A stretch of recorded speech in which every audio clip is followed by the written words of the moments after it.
Hey, while I'm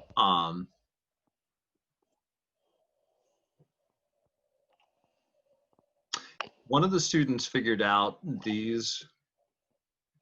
Jesus, where'd they go? Two quick things, and then I'll let you get back to your regularly scheduled program. Yeah. One is in the reference list. We've got a couple things that we're getting errors like this that I don't know how to fix.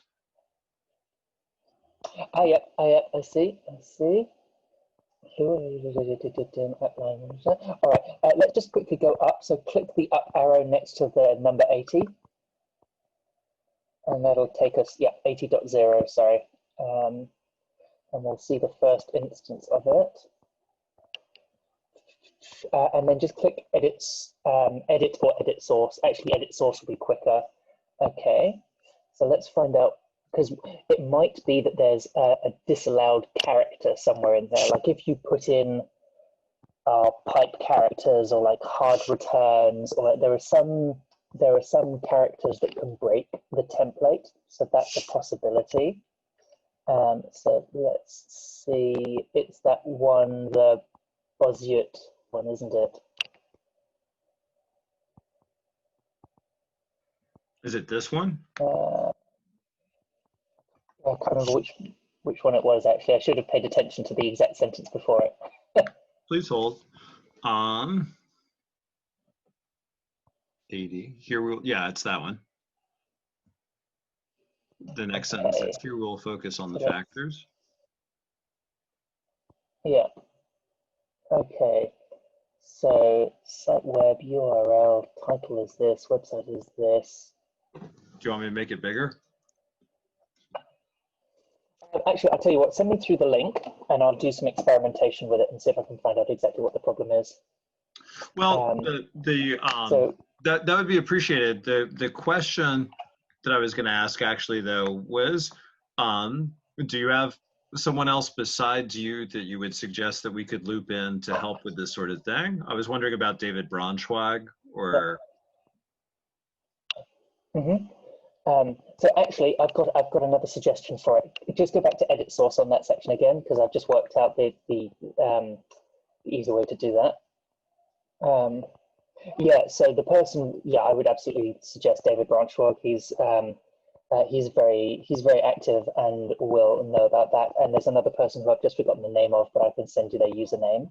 What I'm going to suggest is, you see where in the URL it says doi.apa.org/doi landing/ and then it gives us the DOI.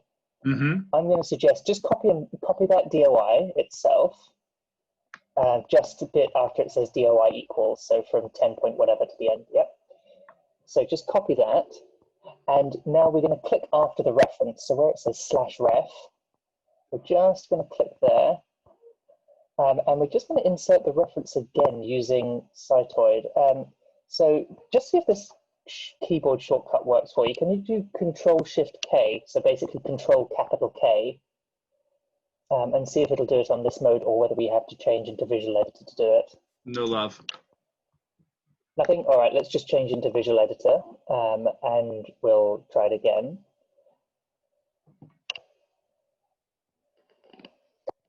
So this is basically pulling down the metadata again separately from Crossref via Zotero by giving it that DOI and seeing if it'll work out the referencing for us correctly, particularly since it's not obvious exactly what the issue the actual template is having.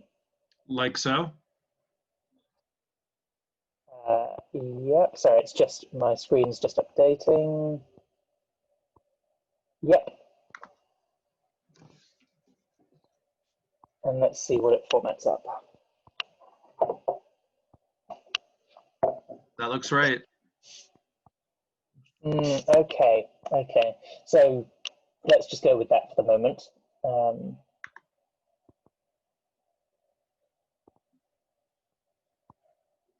Delete 80. Yeah, delete 80. Oh, wait a second. I've just realized we can't delete 80 yet because it's used multiple times on the page, isn't it? Yeah. So we would need to go through lower down on the page and copy and paste 81 next to wherever 80 was previously. Oh, interesting.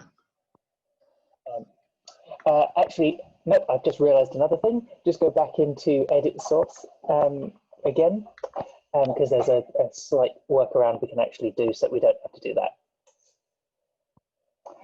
So the way that in the source code these things are working is each reference is given a secret name, and then that name is just used lower down on the page. So you're not actually filling in that entire thing again.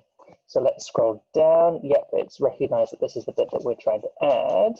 So what we want to do is down in the text editing box, you'll see that it says ref name :50 is the name of that reference, just because it's been automatically named. So where it's incorrectly, the previous main text editing box, we're back at the very beginning of the whole. Yeah. So just do Control F in that case, and we'll just find it. So just Control F :50.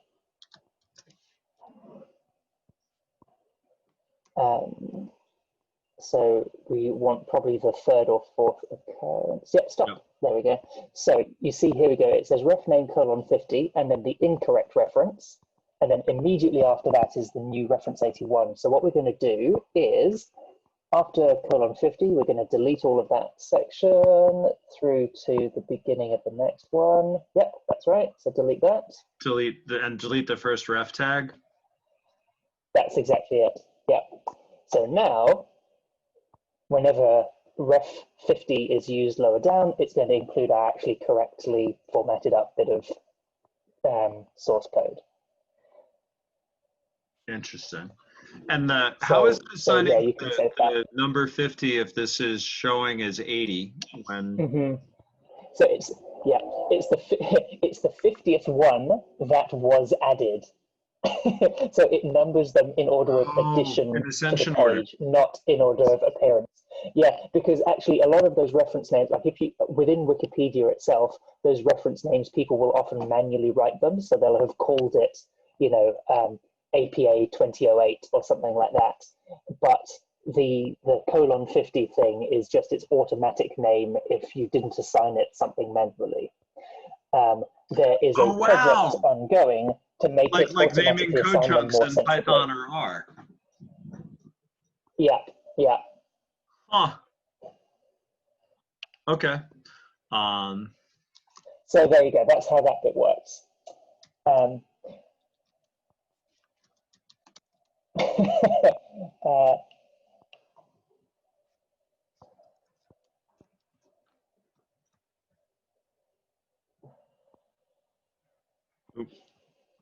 I'm struggling with the where do I click to get to the... You need to scroll down a little bit more. Yep. Yeah, I almost never use the source editor these days. So the other... so that should now be fixed.